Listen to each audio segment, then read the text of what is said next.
I am perched upon a cracked windowsill in the dormitory of Brand University of Applied Sciences, Hamburg, the moonlight dripping over my quill like spoiled honey. My heart is a bruised peach, and I must confess to you, dear invisible confidant, how this place has stolen the color from my dreams. Sit closer, please, for the night is cold and the walls breathe mildew. I arrived on a September noon that tasted of burnt cardboard. The brochure had promised me an international experience, which in my naive village mind sounded like swallowing starlight. Instead, the gatekeeper at reception, a man whose smile hung crooked, as though sewn by a drunk tailor, slid a paper across the counter and chirped. New students pay €499. Continuing students pay $699. His voice was sugared, but the numbers stabbed like a rusty fork. I asked why grandfathered souls must bleed an extra $200 each month, totaling $2,400 a year. He shrugged, the shrug of a prince who never counted coins. That was the first fracture in my faith. Unfairness is a worm that hollows trust from the inside. Imagine you are 7, trading marbles in the schoolyard, and the bully announces, pretty newcomers keep their glass gems, but you old loyal kids must toss yours into the mud. You would feel the sky darken, would you not? That is the exact texture of betrayal pulsing in my throat right now. I ascend the stairwell where the handrail wobbles like a drunk violin. The steps are pockmarked with ancient gum, each fossilized blob a silent witness to prior sufferers. Lecture room 4 smells of boiled cabbage and despair. 42 plastic chairs squeal when grazed, a screech that burrows behind the eyes. The projector flickers at 14-second intervals. Every blackout erases the Professor S words, so knowledge arrives like Morse code from a sinking ship. I try to scribble notes, but the pen jumps in time with the strobe, leaving hieroglyphs only a cryptographer could love. This is bad because consistent vision anchors memory. When slides vanish, my brain panics, dumps data, and I leave class emptier than I entered. The professor, let us call him Dr. Uninterested, arrives 10 minutes late, coat buttoned wrong, eyes scanning the ceiling as though answers orbit the rafters.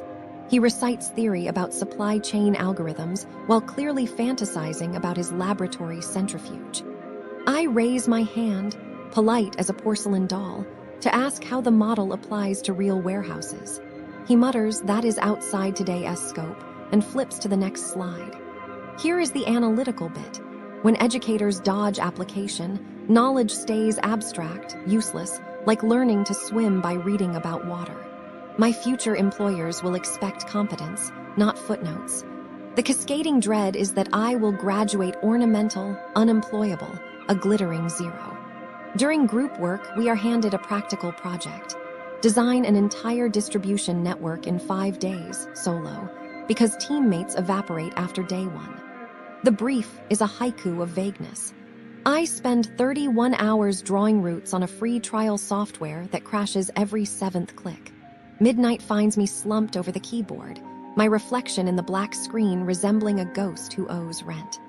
I remember my grandmother husking corn back in the village, telling me, a tool that fails mid-work steals a slice of your soul. She was correct. Each crash siphons serotonin until my frontal lobe feels like grated apple. I email student services begging for an extension. Their auto-reply says, we value your query, response time is 5 working days. 5 days when the deadline is tomorrow. This is analogous to shouting fire and being told the fire brigade will ponder your claim next week. The underlying cause is understaffing masked as efficiency, a cost-cutting waltz that sacrifices well-being on the altar of spreadsheets. The cafeteria wants €6.50 for a plate of lukewarm pasta, that tea. A stess of wet cardboard. The sauce is a sepia puddle with exactly 2 flecks of oregano, lonely as divorced peppercorns.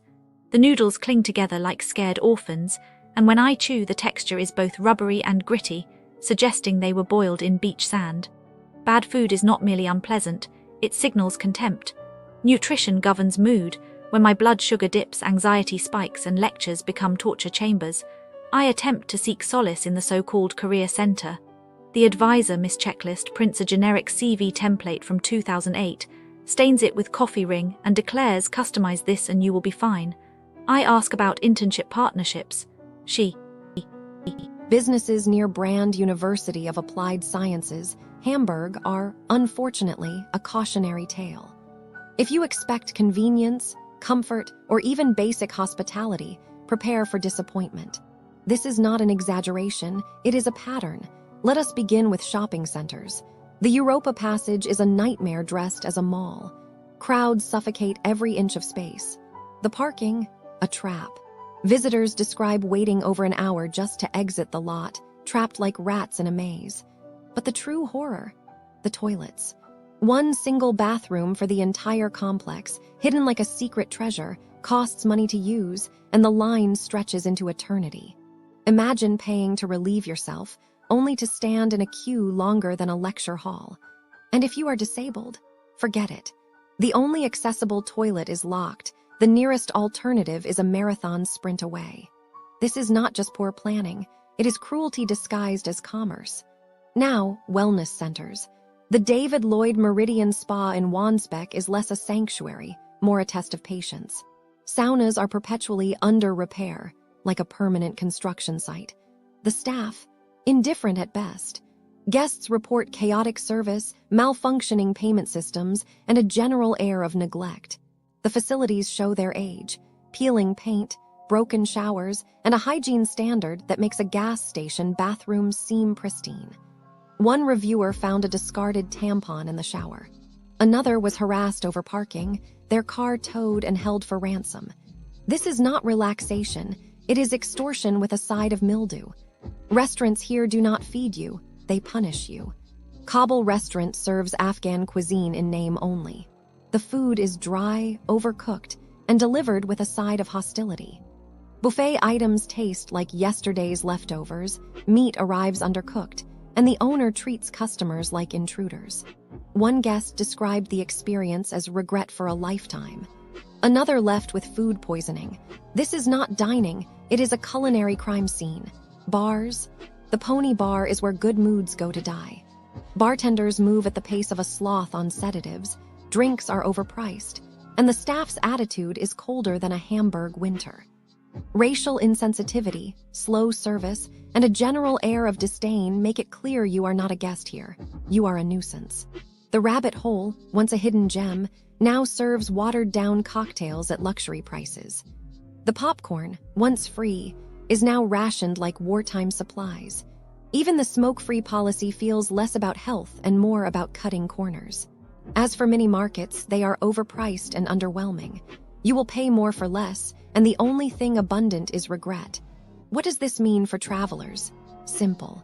The businesses near Brand University of Applied Sciences, Hamburg, are a masterclass in mediocrity. Crowds, neglect, and outright scams are the norm. If you must visit, bring patience, spare change for the toilet, and very low expectations. Better yet, bring your own food. This is not just a review, it is a warning. I've been looking into some troubling things near Brand University of Applied Sciences, Hamburg. Just trying to understand what's happening in the area. It's like, the businesses around here wear this mask of normalcy, but beneath, there's this undercurrent of deception. Take, for instance, these fake food inspectors that have been causing a scene in Altona. They strut into snack bars and small restaurants, flashing false identities, and start filming for their Instagram audience. It's like a twisted reality show, except the stars are unsuspecting shop owners, caught off guard and humiliated. I can only imagine the embarrassment and anger they must feel, having their daily struggle turned into entertainment. And the racially charged comments? It's just wrong. I bet the victims felt utterly disrespected, their trust violated. I am predicting that some of them might have considered closing their shops, or at least felt a lot less safe in their own workplaces. As for the impersonators, I am hoping they got a taste of their own medicine when the authorities came knocking with criminal charges. Then there's this armed robbery at a mobile phone shop in Hamburg, Altona, Altstadt. In broad daylight, too. It's like these robbers have no fear, no shame. They barge in, threaten the staff, and make off with a haul of expensive smartphones. The employees must have been terrified, and the shop owners, I can even imagine the sense of violation they feel. The robbers probably thought they were untouchable, but with a police helicopter on their trail, I doubt they were enjoying their ill-gotten gains. I am guessing they'll be caught, and when they are, I hope justice is served swiftly. And what about this sham luxury pawn shop in the Schanzenviertel? It's like a scene from a movie, setting up a fake front to dupe people out of their valuables. The audacity to rent out an old bank and fill it with cheap knockoffs, pretending they were worth millions. Tourists in particular might fall for such a scam, thinking they were getting a good deal in a fancy part of town. They'd be heartbroken to find out they've been conned, their trust shattered. The masterminds behind this, they were playing a dangerous game. It's only a matter of time before their lies catch up with them, and they face the consequences of their actions. It's disheartening, to see these scams happening around Brand University of Applied Sciences, Hamburg. It makes you wonder who you can trust. But I believe in the goodness of people, and I have to think that most businesses in the area are honest and hardworking. It's just a few bad apples spoiling it for everyone else. So, if you were planning a visit, keep your wits about you, and remember, if something seems too good to be true, it probably is. I often find myself thinking about the victims of these crimes, hoping they find some sort of closure. It's a reminder that we should all look out for each other, especially in unfamiliar places.